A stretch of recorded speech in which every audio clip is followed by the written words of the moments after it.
Souls, 1 Olivia. He, of course, comes with 3 Soren, 4 Liliana of the Veil, 4 Faithless Looting, not 1, not 2, but 3 Underworld Connections, 2 Oblivion Rings, another card I think that's going to see a lot of play, Ultimate Price. He's got Dreadbores, he's got Mizium Mortars, Pillar of Flame, Rolling Tumbler, and Sever the Bloodline. If you have something on the board, AJ's hand should have a way to remove it. And that's the one thing I really, really like about this deck. When he showed it to me, I'm like, oh, okay, well, this is kind of, wait a minute, there's another color here. And, oh. And he's got Vault of the Archangel, too, for a little spice there at the end. Yeah, the white is pretty much just for Lingering Souls and Soren. He also has 2 Oblivion Rings. Not the Anthony's deck, Silverblade Paladin, London Smiter, Restoration Angel, 3 Thragtusk, of course. The card that could be trouble against AJ is he's got 2 Cigaras in there. Yeah, Sigarda is, I think if he plays it, he can't lose. AJ basically has to block with Lingering Souls. And so Rancor plus Sigarda is probably game over for AJ. Also in that deck, he has 2 Garuks. What happened to Garuk? Just not... Well, this is a Garuk Primal Hunter, so the 5 mana Garuk. It's been pretty much replaced by the Garuk Relentless. Whenever there are 2 Planeswalkers with the same name, you can almost guarantee that the more expensive one will be more sparsely played. Okay. I just think I'm going to go through AJ. Like I said, we talked about AJ's deck a little bit here. He's got so many ways to draw cards, and you know, you're thinking that, hey, he has no blue, but with Faithless Looting and Underworld Connections, and it's funny, if we're looking at his deck list right here, he has them like separated, like Faithless Looting, Underworld Connections, and then there's like a line, and then the rest. He definitely has his deck sorted by function. Yes. He has his Lingering Souls over with his creatures. which is not actually a creature, but it is a creature for AJ's purposes. Okay. Also has 4 Liliana of the Veil.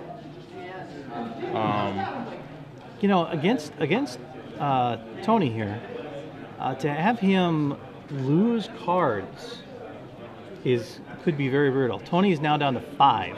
Yeah, 2 mulligans. Not good in the green-white deck. I mean, he does have Averson Pilgrim and Arborel to help with the mana acceleration, but when you only have 5 cards, it's very difficult to piece together the mana accelerant draw. A lot of times when you draw Avison's Pilgrim, it doesn't come with a second land, or doesn't come with a threat to play, because you have so few cards. So, first, who do you like in this matchup? Who would you give the edge to? Well, I love AJ's deck, and because Tony's down to 5 now, I think he's in real trouble to lose game 1. But like you said, the only thing that can really save Tony's deck is Sigarda. But he's playing on 2 cards out of a 60-card deck. He's got to hit in order to survive this. 2 out of the 3 games as well. Yeah. Because outside of his Sigardas, Thragtusk is an okay card, but I don't think AJ's deck is. AJ knows what's coming. Yeah. And as soon as Liliana gets down for him, I mean, if he has it in his hand now, which I don't think he does, and with Tony as low as he is on the card count here, that's not going to help him. AJ showing he does have the removal in his hand, but he chooses not to lose the 2 life on it. Okay, so we have Call of the Conclave for Tony, and I believe AJ is going to meet that with a Liliana and a Sacrifice.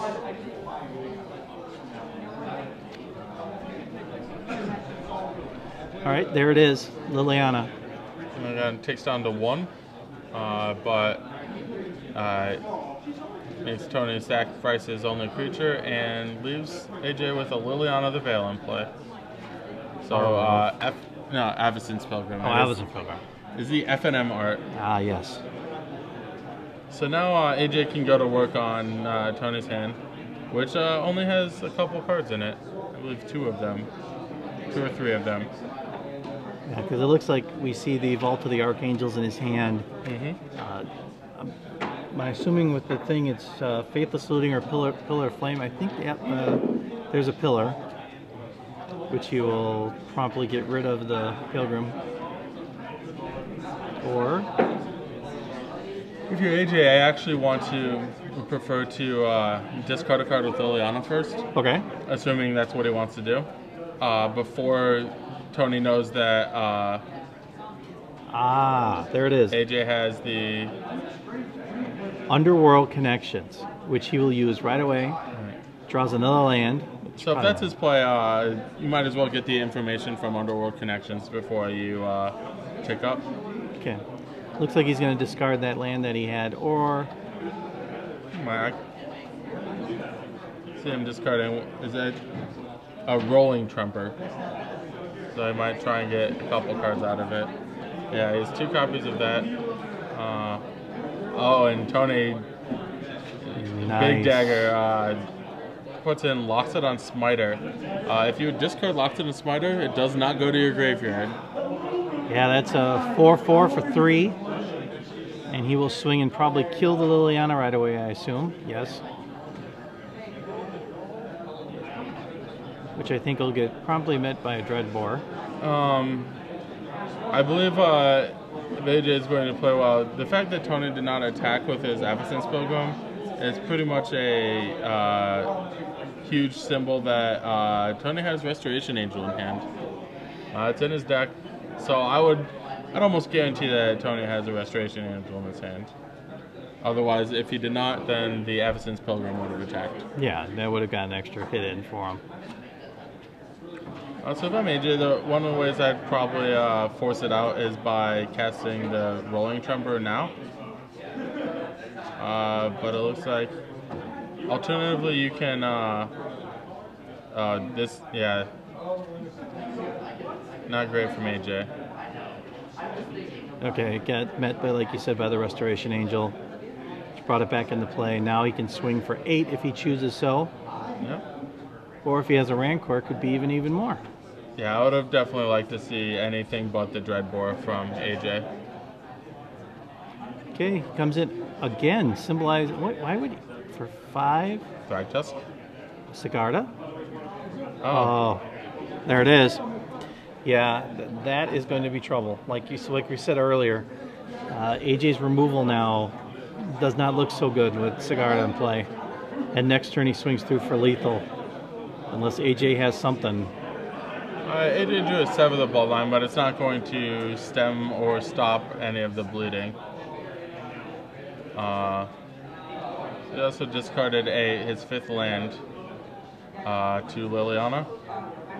One that he kind of wishes he had, given his draws now.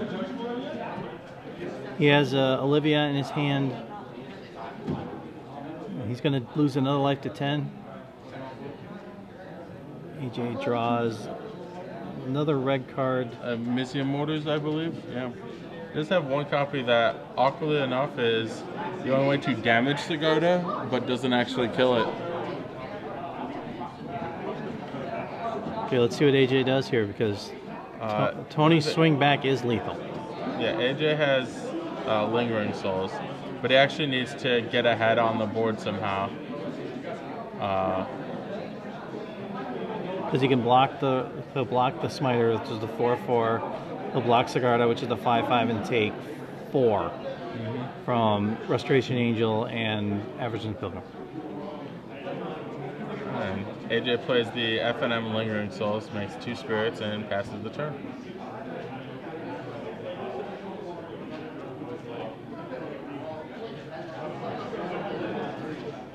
Tony, I kind of like that. You notice how he held it up like it was a miracle? And he is not running any in his deck. It's a good habit to get into. Like even I do it. I almost never play miracles in any of my decks. Yeah. It's just like it was awkward at first, but like it basically standardized the way people draw cards. Okay. It's like 3 mana something. Silverblade Paladin from Tony. So who does he choose here? I would choose Restoration Angel. Yeah, because you know he's got to be... Well, you know he's blocking Sacher regardless. Oh, interesting. He's choosing Smiter, so you can guarantee that... Yeah. Also, Tony missed out on pretty much a free point with his Avacyn's Pilgrim. Well, I think he felt he was in position that didn't really matter. But, like you said, if he attaches it to Restoration Angel, he gets 1 more point of damage in from the Smiter, because you know he'll block the Restoration Angel because he doesn't want to take 6 instead of 4. Yeah. And then, like you said, with the Pilgrim, yeah, those are free point because there's no way AJ's gonna worry about the Pilgrim hitting him for 1. All right. And so I believe we'll see Mizium Mortars and a Flashback Lingering Souls, but I mean this is an uphill battle for AJ. Heck, if I were AJ, I would even use Underworld Connections because he has to play more lands. He's got so many cards in his hand, and he's going to be having to cast Lingering Souls pretty much every turn for a while. And oh, he just passes the turn. Alright, so I believe Ultimate Price is going to be AJ's play.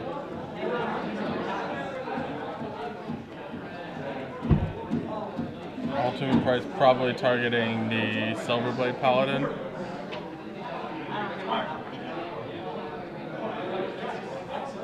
Yeah, he's lining them up right away just to...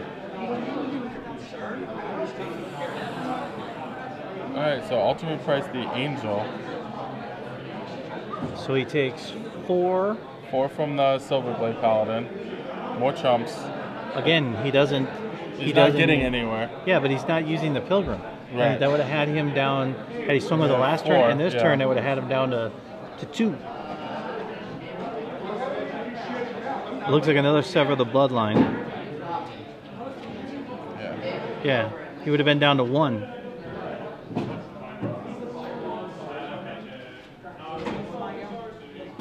Okay, that takes care of the Paladin. Another Lingering Souls. Yeah, you just get this problem of... And now, because he doesn't do it, Tony would have won. This turn, 3 hits with that Pilgrim, he would have won already. If for some reason AJ can somehow get the board where he's got some control over it, I mean, I doubt it. And now he finally swings with it. And now it's he can pump it with the Gavany Township. Yeah. So that will take him to 1.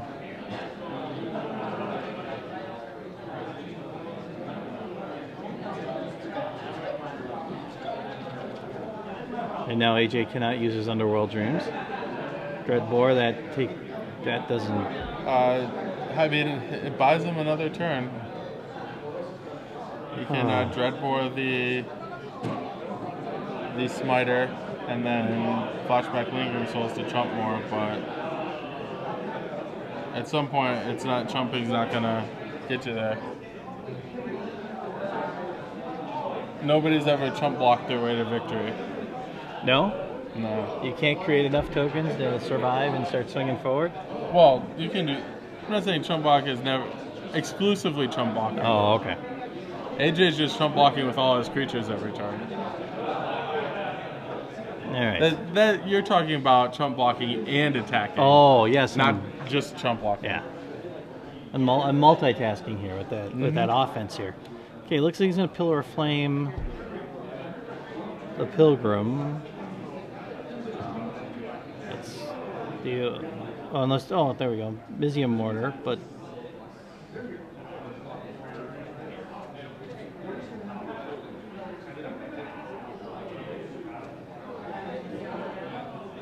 You see, AJ have like a wealth of cards in his hand, but can't really do anything. Okay, so he Mizium Mortars it, and they'll Flashback Lingering Souls. Yeah. I give AJ a lot of credit. He is fighting.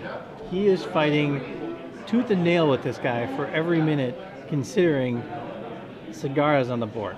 Yeah, but the thing is, Lingering Souls is okay for some, but at some point, it's just not, There's the worm. And the Armada worm. And AJ scoops. All right, AJ Sacher is down 1-0 to Tony Dennis. For those of you just joining us, I'm Robert Martin, joined in the booth by Adam Prozac. We are here at Star City Games, Indianapolis. SCGINDY is the hashtag. You can reach us at SCGINDY, SCG Live, all this weekend. Round 3 of 10. AJ is looking at a sideboard here. He has lots of things in it. He's got all 1s and 2s. Yes. My kind of sideboard. What could AJ bring? Because now he knows that Sagara exists. Yes. Given that, I believe he should get his zombie on and get an appetite for brains. Yes. The other thing, he could play Rakdos Return. Those are his only ways to defeat a Sigarda, realistically. He has a second Olivia Valderin, which could actually shoot all the other creatures and then grow past Sigarda size. Granted, that's going to be very weak against Selesnya Charm. Yes. But Rakdos Return is dangerous because of the Smiter. Like, you can almost assure that Liliana the Veil is coming out. It was just a huge disaster. Like, the Sigarda actually, I don't think Tony really needed the Sigarda if it was any other creature or any other spell. Okay. He had far more, because of the Smiter play, he had far more threats than AJ could keep up with. Yeah. But you don't expect that. I mean, AJ was not expecting to see that when he played. I mean, granted, he knew the colors he was playing and that the possibility of being in his deck absolutely exists. But what are you going to do? Not activate your Liliana all game? It turned out to be, a huge disaster for him. But and also, like, the other thing that makes Liliana a little better is, I believe the correct card to play in any Restoration Angel deck is Centaur Healer, and you find them in Anthony's board, but it's interesting, both Smiter and Centaur Healer in the same deck. They both kind of occupy the same space. Centaur Healer being much better with Restoration Angel, yes, and against zombies or mono red or one of the super aggressive decks. So we just got an update from the floor. SCG Atlanta Invitational Champion and previous feature match winner Todd Anderson now moves to 3-0 with his blue-white-red deck. And also, not only today's Saturday, all day Saturday, for people like Todd and other people that have relationships, it is Sweetest Day. Ah. And Todd and his wife, Callie Anderson, who's here at the event, decided to spend their Sweetest Day together, playing and running in a Star City Open. Now, if that's not love, I don't know what is. They also spent the weekend of their wedding, their anniversary, at the Invitational. Todd won that. So Todd's here in Sweetest Day. So now, in order for Todd to give Holly a proper Sweetest Day gift, I think another trophy might be in it. That's it. I don't think Todd gives away his trophies. But the thing about it was, I had dinner with Holly last night, and we were talking about that, going, well, now Todd has like, what, 6, 7 trophies now? Yes, he does. And it's still not bigger than mine. Yeah. Kelly actually is the biggest in size. Yes, the biggest in size. Open win. But not in quantity. Todd's got her in quantity, but not in size. But we are going through here. Hey, Todd, it's not the size that matters. The promotion and the winning. There you go. Yeah, it's the amount you have. There you go. And at this rate, considering the way he's playing, maybe another one, maybe another 2 this weekend might be. But the last time Todd won, he decided to take Legacy off.